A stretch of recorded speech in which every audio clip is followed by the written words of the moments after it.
नमस्कार मित्रांनो, tracking take मराठीच्या आणखीन एका व्हिडिओमध्ये आपलं स्वागत आहे. Redmi Note 10, Redmi Note 10 Pro आणि Redmi Note 10 Pro Max हे तीन फोन्स लॉन्च झालेले आहेत.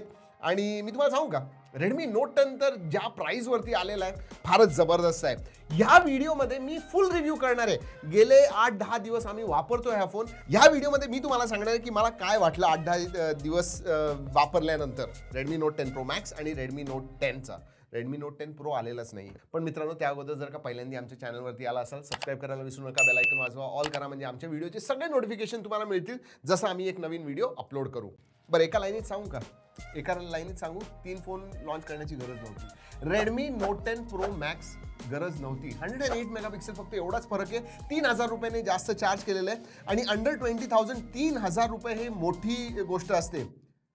नसता केला तरी चाललं असतं. Redmi Note 10 Pro जास्त व्हॅल्यू फॉर मनी आहे, म्हणजे एका लाईनीत तुम्हाला सांगायचं झालं तर. पण सगळ्यात या सिरीजमध्ये सगळ्यात जास्त जर का कुठला व्हॅल्यू फॉर मनी फोन आहे तर मी म्हणेन Redmi Note 10. का विचारता? विचार करा, 12,000 रुपयात तुम्हाला एक एमोलेड स्क्रीन मिळते. AMOLED screen, wow, that is crazy. खरंच मला अपेक्षा नव्हती. मला वाटलेलं 13, 14, 15,000 पर्यंत असेल, पण नाही, 12,000 मध्ये आणून अतिशय चांगला फोन त्यांनी आणलेला आहे. पण तेवढंच नाही, ह्याच्या परफॉर्मन्स बद्दल सांगायचं झालं तर हा येतो Qualcomm Snapdragon 678 ह्या प्रोसेसरवरती, ज्याचा परफॉर्मन्स मला आवडला. म्हणजे तुम्ही COD वगैरे सुद्धा हाय सेटिंग्समध्ये खेळू शकता. हो, थोडं स्टटरिंग वगैरे दिसतं, पण तरी सुद्धा ह्या प्राइस रेंजमध्ये असा परफॉर्मन्स देणारा मला नाही वाटत कुठला दुसरा फोन आहे. पण जर का परफॉर्मन्स Redmi Note 10 Pro आणि Pro Max बद्दल सांगायचं झालं, 732G 16,000 19,000 Pro Max साठी मी म्हणेन ठीक आहे, चांगलं आहे. म्हणजे असं नाही की ओव्हर प्राइस वगैरे, they are also value for money. 732G त्या प्राइस रेंजमध्ये चांगलं आहे. पण सगळ्यात ह्या तिन्हीपैकी जास्त performance to price to performance ratio बघायला गेला तर Redmi Note 10. हे बघा मित्रांनो, 5G 1-1.5 वर्षात येणार आहे. आणि जर का मी 19,000 रुपये खर्च करतोय तर Pro Max मध्ये 5G असायला पाहिजे होतं. हे माझं ठाम मत आहे. म्हणजे आपण जेव्हा एकदा फोन घेतो तेव्हा 2-2.5 वर्ष तरी वापरतो, बरोबर? 5G द्यायला पाहिजे होतं. खरं म्हणजे 678 Redmi Note 10 732G Pro मध्ये आणि 750G Pro Max मध्ये यायला पाहिजे होतं. That would have been really max. आत्ताचा जो मॅक्स आहे तो मॅक्स नाही आहे. चला बोलूया कॅमेराबद्दल. परफॉर्मन्स नंतर कॅमेरा सगळ्यात जास्त इम्पॉर्टंट असतो एका स्मार्टफोनमध्ये. 48 megapixel quad camera setup Note 10 मध्ये, 64 मेगापिक्सेल Pro मध्ये, Pro Max मध्ये तुम्हाला 108 मेगापिक्सेल, तिन्ही क्वाड कॅमेरा सेटअप आहेत. मी जसं आधी सांगितलं, 108 मेगापिक्सेल मला इतकं काही इम्प्रेसिव्ह वाटलं नाही. म्हणजे मेगापिक्सेल जास्त आहेत, पण मला अजूनही वाटतं की 48 आणि 64 मेगापिक्सेलचे जे सेन्सर्स आहेत ते मच्युअर झालेले आहेत. 108 मेगापिक्सेल अजून व्हायचं आहे. थोडे मला इनफॅक्ट Pro Max मधले जे फोटो ते ॲक्च्युली सॉफ्ट वाटले. हो, कलर्स वगैरे चांगले येतात, तिन्ही 48, 64, 108 कलर्स चांगले येतात. डायनॅमिक रेंज सुद्धा मी म्हणेन चांगली आहे. लो लाईटमध्ये पण तिन्ही मार खातात. हो, म्हणजे असं अतिशय चांगले वगैरे मी म्हणू शकत नाही. 108 मेगापिक्सेल सेन्सर आहे, नवीन सेन्सर आहे, म्हणून लो लाईट परफॉर्मन्स अतिशय चांगला आहे असं मी म्हणू शकत नाही. तिन्हीमध्ये लो लाईट ठीकठाकच म्हणेन. कॅमेराबद्दल सांगायचं झालं तर तुम्ही दिवसा वापरा, बरं का.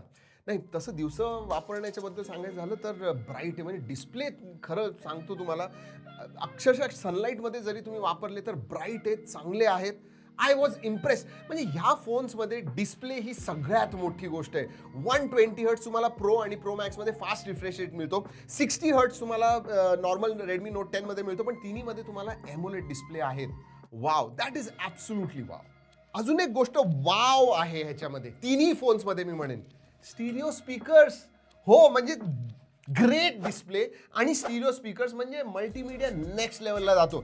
असं वाटतच नाही की हे 20,000च्या खालचे फोन्स आहेत. If you look at the multimedia experience, म्हणजे अक्षरशः काही फोन तर असे आहेत की 25-30 हजाराचे आहेत, पण मल्टीमीडिया इतका चांगला एक्सपिरियन्स तुम्हाला देत नाही. That's a big highlight. मला एक गोष्ट फार आवडली या Redmi Note 10 सिरीजमध्ये. वजन ना, जनरली तुम्ही जर का Redmi Note 9 वगैरे सिरीजमध्ये बघितलं 200 ग्रॅमच्या पुढचे फोन्स होते. हो, मोठी बॅटरी वगैरे होती, ह्यांच्यामध्ये सुद्धा बऱ्यापैकी मोठी बॅटरी आहे, पण 200 ग्रॅमच्या वरती वजन गेलेलं नाहीये. हो, 192 प्रो आणि Pro Maxचं वजन अराउंड 192 ग्रॅम्स आहे. आणि Redmi Note 10 जो आहे तो थोडा हलका आहे, 185-186 ग्रॅम वजन आहे. त्यामुळे ठीक आहे, म्हणजे असं नाही म्हणणार की एकदम कमी आहे, पण 200 ग्रॅमच्या वरती नाहीये, ही चांगली बाब आहे. बॅटरी दोघांमध्ये म्हणजे Pro आणि Pro Max मध्ये 5020 मिली अँपिअरची, ह्याच्यामध्ये 5000 मिली अँपिअरची आहे. तिन्हीमध्ये 33 वॉटचं फास्ट चार्जिंग आहे.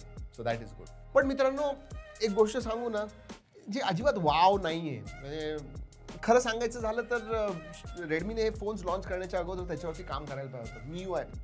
MIUIचा जो एक्सपिरियन्स मला म्हणजे ॲड्स वगैरे तर लांबची गोष्ट, मी ॲड्सबद्दल बोलतच नाही येत ते तर आहेतच, पण जो एक्सपिरियन्स आहे तो हाफ बेक्ड वाटला. अनबॉक्सिंगमध्ये मी सांगितलेलं फर्स्ट इम्प्रेशनमध्ये की मला वाटतं की MIUI जे आहे हाफ बेक्टेड थोडं, त्याच्यामध्ये बग्स वगैरे आहेत. अहो एक विचार करा, त्यांचं जे MIUI स्टॉक लॉन्चर आहे ना त्याच्यामध्ये तुम्हाला स्टटरिंग वगैरे जाणवतं. थर्ड पार्टी लॉन्चर जर का टाकलं तर जेस्चर्स काम करायचे चालतच नाही, जेस्चर नॅव्हिगेशन जेस्चर ज्याला म्हणतो. आणि तेवढंच नाही, व्हॉट्सअपमध्ये सुद्धा मला बग्स मिळाले, म्हणजे नोटिफिकेशन कुणाकडनं तरी येतं आणि नाव कुणाचं अजून दुसऱ्याचं दिसतं. म्हणजे अशा छोट्या छोट्या गोष्टी आहेत, बग्स डेफिनेटली MIUIमध्ये आहे. हे सगळं सांगितल्यानंतर एक गोष्ट मी नक्की सांगेन, अपडेटने ह्या सगळ्या गोष्टी नीट होतील. पण आत्ता लॉन्चच्या वेळेला आत्ता मी जेवढं वापरलं, I am disappointed with MIUI. हो, ॲड्सबद्दल तर जाऊ दे. पण एक गोष्ट चांगली आहे, अँड्रॉइड 11 वरती येतो, सो यू गेट लेटेस्ट आणि सिक्युरिटी पॅच वगैरे सुद्धा फेब्रुवारी फेबचे आहेत, त्यामुळे त्याच्याबद्दल काही प्रॉब्लेम नाही. मग मला या फोनबद्दल काय वाटतं, जे मी सुरुवातीला सांगितलेलं तेच, रेडमी नोट 10 प्रो मॅक्स जो आहे ना, घेण्याची गरज नाही आहे. 3000 रुपये एक्स्ट्रा देऊन त्यापेक्षा प्रो घ्या. प्रोचा तुम्ही 8 GB व्हेरियंट घ्या, तो जास्त फायदेमंद आहे. पण ह्या तिन्ही फोन्समध्ये मित्रांनो जर का मला सगळ्यात जास्त व्हॅल्यू फॉर मनी वाटला तो म्हणजे रेडमी नोट 10. तुम्ही चुकू शकत नाही, you can't go wrong. At 12,000 Redmi note 10 is the best phone you can get. नाही थांबलोय मी, रिअलमी 8 सिरीज सुद्धा येते, आता ते काय दिवे लावतात ते बघायचं. जोपर्यंत ते लॉन्च होत नाही किंवा दुसरा फोन ह्याच्याहून चांगला येत नाही तोपर्यंत हा बेस्ट आहे. हे लक्षात ठेवा, कारण की दर एक 15 दिवसांनी नवीन फोन येतो जो मागच्या फोनला बीट करतो. असंच आहे, सिच्युएशन अशीच आहे. तसंच मित्रांनो, कसा वाटला व्हिडिओ, आवडला लाईक नक्की करा, आपल्या मित्रांबरोबर शेअर नक्की करा. चला मित्रांनो, या व्हिडिओमध्ये एवढंच. पुढच्या व्हिडिओपर्यंत जय हिंद, जय महाराष्ट्र.